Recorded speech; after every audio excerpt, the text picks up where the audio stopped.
Hey, how are we doing, guys? Gray here, and today we have got our team builder for week 1 of the CGT. We're going up against JV and it's Atlanta Victinis. I wouldn't say Braviaris, that's Talon. Completely different coach, but also a great guy. They're both great. Make sure to go check him out. His link will be down in the description below, as well as all the other coaches for the CGT this season. We've got a stacked roster, fantastic people as well. So yeah, make sure to go show them some love. Subscribe to them all, like their videos, like their draft analysis, all that sort of shit. And yeah, I'm excited to be back. It's been a while since I played some Wi-Fi, and I feel like maybe a bit of rust, but hopefully we can get rid of that before the game starts. But yeah, this matchup is going to be a tough one, not just because his team is terrifying, but also because Jay is a fantastic battler. He has won numerous leagues over 7th gen, over 8th gen, ICP, IBA. There was one other that he won, INT I think it was. Any league beginning with an I, Jay has won it. So yeah, he is a fantastic player, great guy, really good content creator as well. Like, he is one of those people that during my time off I still watched his content, and there was very few that I actually did, so make sure you go check him out. Enough about that. His team is Tapu Lele, Corviknight, Alakazam, Lycanroc Dusk, Milotic, Heracross, Drapion, Vikavolt, Druddigon, Mudsdale, Porygon, and Carkol. So this team on paper is very interesting. He has a lot of physical defense. Corviknight, Milotic, Drapion has got good Fizz Def as well. Druddigon and Mudsdale. Plus Carkol and Porygon can both be physically defensive with their Eviolite. This team on the physical side has got so many answers to my team. Unbelievable amount of answers. I did shit talk the Porygon, so I'm a little bit worried about the Porygon. Definitely put a little bit of prep in just to make sure that, you know, the Porygon doesn't just sit there and win. But perhaps not enough. If Porygon comes, then we could be in for a bit of a rough time. But Tapu Lele I think is a definite. I think Corviknight is a definite. I would say Lycanroc is a definite. Milotic, very strong chance, and then it's really a toss-up, I think, of potential Vikavolt for webs. Drapion, I think, has a bit of a rough matchup, but it could still come. Heracross is a great wall breaker against my team, wouldn't be surprised, especially if he's bringing, like, say, Mudsdale, Milotic, and Corviknight. There's a good chance that you want a wall breaker. Alakazam does a lot of damage, but it's not the best against my team. I do have my ways of being able to deal with it. However, it still will cause me some problems that I've had to prep for it, of course. Druddigon, potential rocker for this game, could definitely see it coming. And Mudsdale, again, another physical mon, but perhaps not the best in this matchup. At the same time, my water type is a Qwilfish, and my grass type is Tangler, as well as a Linolex Exeggutor. So potentially the ground type could come and be a bit of an issue, but Carkol, honestly, that could also come, but it's a Carkol, so I don't think it's too much of a threat. The only issue would be if it sets up hazards, especially because I didn't have hazard removal this week. I made some late changes, I will say, and yeah, my hazard removal wasn't here.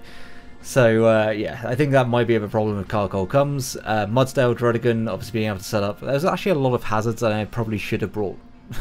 I probably should have brought removal. Hopefully it doesn't bite me in the ass when we get to the game. But yeah, that's the thing that I may have overlooked a little bit in prep. But yeah, the team that I'm expecting: Tapu Lele, Corviknight, Lycanroc Dusk, Milotic. I think it's going to be Vikavolt and probably Heracross, if I had to make a guess. I could definitely see like a lot of other mons coming. I could see Alakazam, I could see Druddigon, I could see Mudsdale. I could see Porygon simply for the fact that I shit talk the fact that it's 4 points and he didn't pick up Greedent or Bouffalant. So I could definitely see that coming as well, but we will see. Getting into our team, most of my team, honestly, was kind of negated by his physical offense. Cinderace really struggles with Druddigon, Mudsdale, Milotic. Buzzwole struggles with all of them, honestly. Tyranitar, granted, they could be special, but special really doesn't do a whole lot. Milotic switches in every time without much of an issue. If it's Flame Orb and I don't Toxic it on the turn that it comes in, then Tyranitar really just can't do anything to it. Things like Qwilfish honestly isn't doing anything in this matchup, so I was looking through my draft and I was kind of like, okay, well, I really have only maybe 7 mons that I can bring. Tornadus, the Cinderace, potentially, Buzzwole, potentially, Thundurus, Alolan Ninetales, Oranguru, and Galarian Corsola. I couldn't remember the last one. Those are 7 that I kind of narrowed this team down to, and I had to, in the end, decide between Cinderace and Buzzwole. Cinderace gave me an offensive check to a few things on his team, namely like Alakazam, potentially. I can Sucker Punch that. Lycanroc I can Sucker Punch, forces the Accelerock on that turn, and I do live in Accelerock. And also it's able to outspeed and kill Specs Lele. It will be able to knock out, let me just go back to his team so I can remember. It'll be able to knock out Corviknight. It can U-turn on things like Milotic or Mudsdale. And brings in my Thundurus quite effectively. If I was to bring Buzzwole, then it gives me a defensive check to Lycanroc and Drapion. Heracross, Aerial Ace will 2-hit KO me. It just will. There's nothing I can do about that. It will outspeed me, and it will probably just, like, Facade into Aerial Ace does enough. Honestly, Close Combat into Aerial Ace, if I remember rightly, has a chance after rocks to knock me out, so if he decides to not bring the Heracross, so doesn't bring the Lycanroc or the Drapion, or just brings one of them, I've really just got Buzzwole for 1 mon. I did contemplate Choice Scarf. I thought Scarf potentially had a matchup here, but realistically it's not doing enough to Corviknight, it's not doing enough to Milotic. It will suffer from hazards, especially if it's if he brings webs, then I'm going to be slower than everything that I'm meant to outspeed, and in the end I decided that it potentially doesn't have the matchup, and I went with Cinderace over Buzzwole, which leaves me very weak to Lycanroc. So you're going to see in this build just how weak to Lycanroc I am, and it's more going to be a case of I have one check, and that's going to be my answer to it every single time. And if that goes down, there's a strong chance that we struggle with Lycanroc. My things that outspeed do live in Accelerock. Because we aren't Boots on a couple of mons, we might be able to bluff being Scarf and force the Accelerock to then put it to be a roll. As if it's Life Orb. If it's not Life Orb, if it's like Focus Sash or something, then we're in a better spot. I could see Focus Sash on Lycanroc just because I have a lot of strong offense, and he may want to be able to live things like Banded Sucker Punch from Cinderace, potential Excadrill hit. There's a few things that potentially I could see Lycanroc being Sash. Forgot the item for a sec. But yeah, let's get into our team that we're bringing. First up, we have got our Alolan Ninetales with the choice specs: Blizzard, Freeze Dry, Moonblast, and Aurora Veil. Veil is just there in case we potentially have a situation where we need to set it up, and we can set it up. This outspeeds a lot of his team, and will be able to do a lot of damage with Freeze Dry. If it's physically defensive Corviknight, then it's going to get blown back by Blizzard. Freeze Dry on Milotic, if it's not Spadef, then it's going to be able to 2-hit KO it. And Freeze Dry honestly is very, very free against his team. His switch-ins to it don't exist. It's Porygon and it's Carkol, and if he's bringing those two, then I feel like I've got a bit of an advantage. Plus, Hail Chip is super nice against things like Tapu Lele, against Lycanroc for a potential Sash, against a non-magic card Alakazam, but also Flame Orb Heracross, we take into lots of chip. Oh, spoilers for the next one. It also deals with Heracross if it's not Scarf. It can outspeed Drapion, do a lot of damage with Moonblast or Blizzard. Realistically, like, his one switch into hit into my dual stabs is Carkol.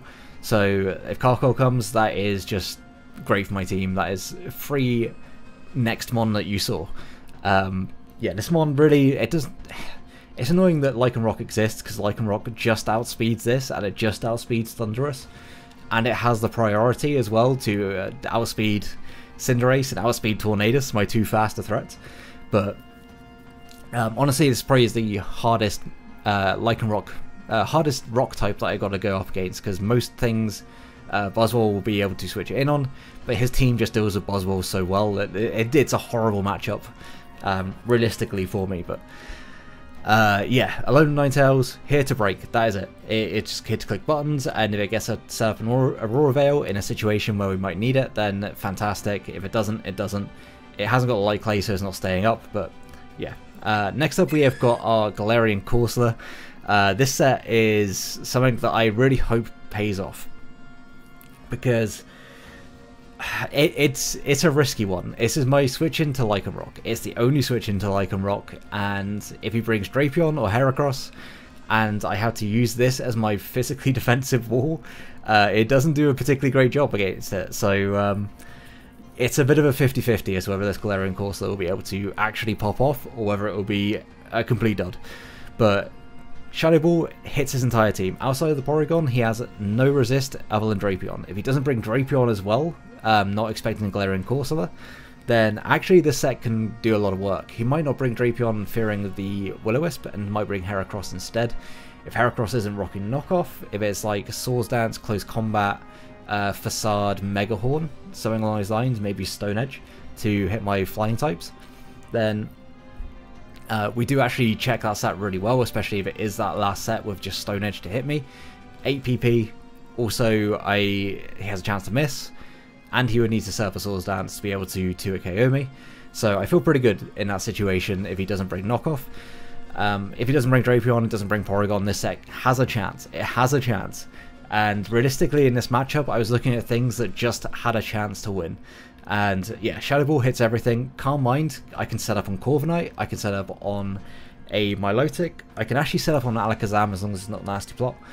I can set up on Vikavolt, I can set up on Druddigon, other than Dragon Tail Druddigon. I can set up on Mudsdale as long as it's not Raw. And yeah, I can set up on Carkol for free because it's a Carkol. Rest Talk means that he can't stall me with Toxic, can't potentially burn me or paralyze me or any of that shit that can possibly stop this from doing what it's meant to do and either break or sweep, depending on what situation I'm in. But we are like max Fizz Def, so we are also switching in to Lycanroc, depending on what the matchup looks like. This could potentially click Calm Mind over and over and be able to set up to +6. I've really got to stop playing my controller whilst I'm talking. Yeah, so it can potentially set up +6, or it can just be a switch into Lycanroc and rest every time that Lycanroc comes in. If it's Life Orb, then it's taking too much recoil to be able to break me, unless he sets up like rocks and spikes and has Crunch. That's the only way he's able to break me. So yeah, Corsola looks pretty good. It's also not affected by webs in terms of its ability to sweep. So that was also really nice to not have a fast sweeper that really relied on being quicker to win the game. Next up we have our Tornadus. This is something of a bulky pivot. We are Assault Vest, Hurricane, Focus Blast, Knockoff, U-Turn. Just kind of here to try and live hits from Tapu Lele, live hits from Alakazam. We are fairly bulky on this to be able to take those hits. We don't take them particularly well. The Assault Vest does help, but things like Sly Shock from Ivor will do a lot of damage. But other than that, being able to knock off Corviknight, knock off Lycanroc, knock off a potential Scarf or Specs Lele means that it won't be able to one-shot me or 2-hit KO me in case of Scarf, because we will just knock off and then U-turn, switch out. It also is just nice to knock off items on everything. That's effectively what it's here for. Focus Blast is for the Lycanroc because that is a absolute massive threat to my team. And if it's in range of knockoff, I'll click knockoff. But if it's not, then Focus Blast. It's a risk, but I'm risking Hurricane on this set anyway. It's Tornadus. You got to risk it to get the KOs that you need. Other than that, Focus Blast hit Corviknight for neutral damage. Hurricane hits everything else for neutral or super effective. So yeah, it hits a lot of things for good damage. Hopefully it's able to be a bulky pivot in this game. Really hoping that rocks don't go up, because I kind of needed the Assault Vest to be able to take things like Expanding Force from Sash Alakazam, and also Scarf, Psychic, and Moonblast from Tapu Lele. So yeah, that's what Torn is here for. It's a fast, bulky pivot. Next up we've got our Thundurus. This is something of a late game setup sweeper. If we're able to get rid of Lycanroc, this can just win the game. Thunderbolt, Grass Knot, Sludge Bomb, Agility. Thunderbolt, we are also Life Orb, I should say. Just to be able to guarantee the KOs on things like Tapu Lele, on Milotic. Yeah, also Thunderbolt picks up a KO on Lycanroc with the Life Orb, it doesn't without. So I just wanted to make sure I was picking up KOs with this thing. Agility means we're quicker than everything on this team. No matter what, we're quicker than everything. And yeah, Thunderbolt, Grass Knot, Sludge Bomb. Sludge Bomb hits Tapu Lele or Oko it, Thunderbolt didn't. And Grass Knot, Oko's, or 2 KOs Mudsdale. No matter what it's set, even if it's Rindo, if it's Spadef, like AV, it's still getting 2 KO by Grass Knot because of a Life Orb. Outside of that, it will click buttons as long as Vikavolt isn't here, but Sludge Bomb actually does 2 KO max HP Vikavolt. This thing is just going to hopefully sweep, and that's what I'm hoping for. Again, this is a second Wing Kong, Corsola being the first. This one is here if I can get into a position to do so. Without Rocks up, we don't get OHKO'd by a Cell Rock. With Rocks up, it is a roll to knock us out. We are very heavily defense invested to be able to take those hits. Next up, we have got Oranguru. You know what? A matchup's bad when you know Oranguru has to come to the game. Yeah, Expanding Force, Thunderbolt, Calm Mind, Pain Split. Calm Mind, again, I can set up on my Milotic, I can set up on Corviknight. We do actually need that +1 to be able to 2 KO both of those. I believe it's actually a +2 I need to 2 KO Milotic if it's physically defensive. Expanding Force hits a lot of his team actually for really good damage, and Thunderbolt hits the things that Expanding Force doesn't for neutral damage, or super effective. Yeah, outside of that, Calm Mind is just to start and set up and actually be able to do some damage because it's weak as shit, it doesn't do enough damage. Pain Split is in case we get low and are able to like break a sash on Zam or potentially bring something down to half. So Oranguru is kind of here because it was a necessity to have another switch into his Psychic Mons. Tyranitar got blown back by a lot of this team, so, and also didn't do enough damage, so I needed something else that was going to switch into his Psychic Mons. Oranguru, you gotta try your best with it. I mean, it's coming. It was on our draft analysis thumbnail. Hopefully it can do some work in this game. If it picks up a KO, it's done its job. And lastly, we have got our Cinderace with Pyro Ball, High Jump Kick, Super Fang, and U-Turn.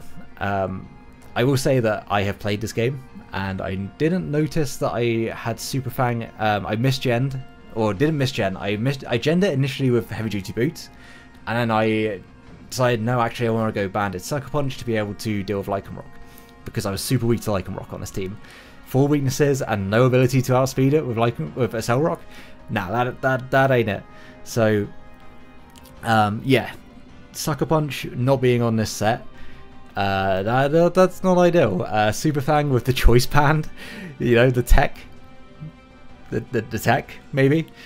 I don't know. Super Fang initially was so I could force a recover, I could Super Fang into U-Turn, get a pivot, out into Thundurus, and be able to click buttons.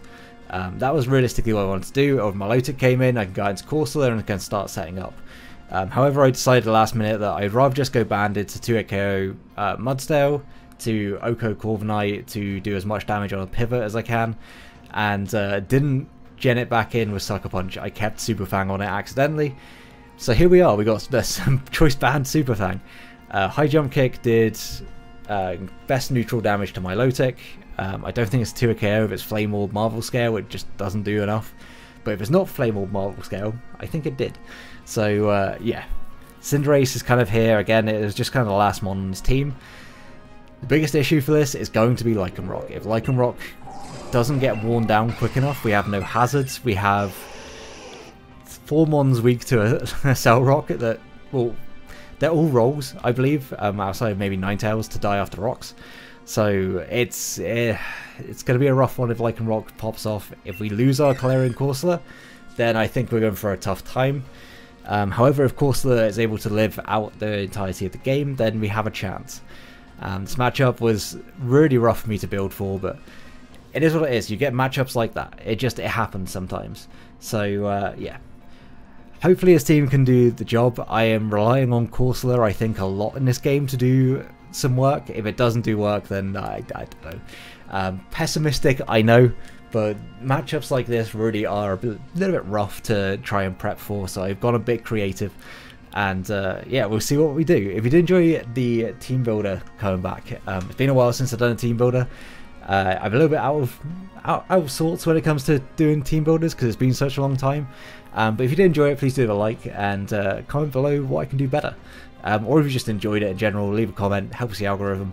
Subscribe so you don't miss out on the entirety of the CGT season, or COG, depending on who you want to talk to. And until next one, have a great day, guys.